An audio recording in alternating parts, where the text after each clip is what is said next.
терроризму и по экологии. Ребята, 2017 год это провозглашен нашим президентом Российской Федерации годом экологии.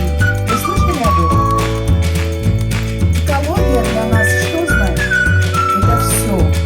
Окружающая наша природа, воздух, которым мы дышим, вода, которую мы питаемся, это все составляет экологию, которую мы должны беречь с вами. Это тоже, наверное, ясно, да? Вы здесь походу ходили, собирали травы? Нет? Если нет, плохо. После того, как мы уедем, вы требуете от ваших вожатых, чтобы они водили вас в походы. Ребята, я в этом лагере проработала 10 лет. Да. Вот я приехала и смотри, какая здесь красота, как была раньше, и все это сохранено.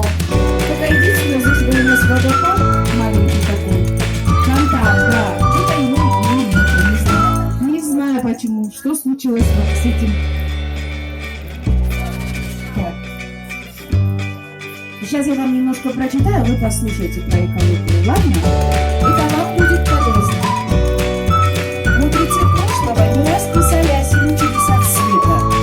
Они восторгались их сверхъестественными размерами и величием.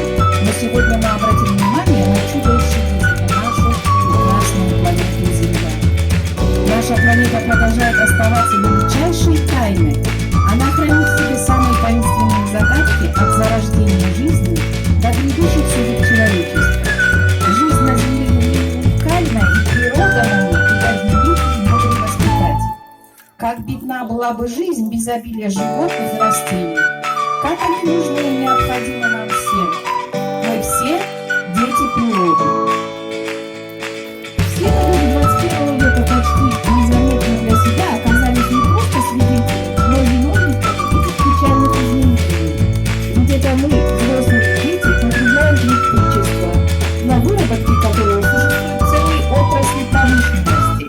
Ведь это мы ездим на автомобилях, которые сжигают миллионы тонн бензина и требуют дорогостоящих дорог с асфальтовым покрытием. А заводы и фабрики, которые отравляют воздух, почву, воду, а огромные мегаполисы с их бедами, экологические проблемы, наверное, были всегда. Например, во времена Руси князь Ярослав Мудрый заметил, что родившаяся в изобилии Выговская дичь перестала быть в таком количестве, как она была, и поправил природу. Он сумел с помощью законов ограничить добычу лебедей, бобров и иных пород промыслового зверя. Как видите, пресловутый вопрос